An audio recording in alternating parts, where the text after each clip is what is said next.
Đó chơi thì mình chơi khế, chọn mà chơi khế, tạm thì gõ.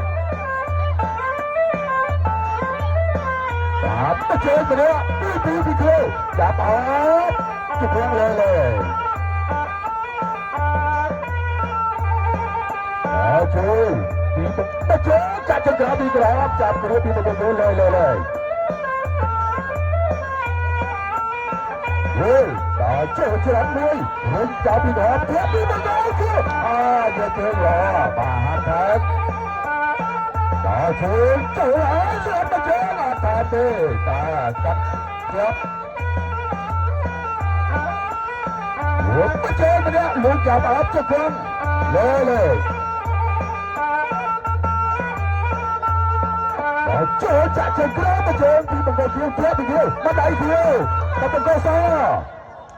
Hai, bốn, bảy, bốn, năm, năm bảy, hop mau ke dal, berkuat betul. Dah cukup cepat timur.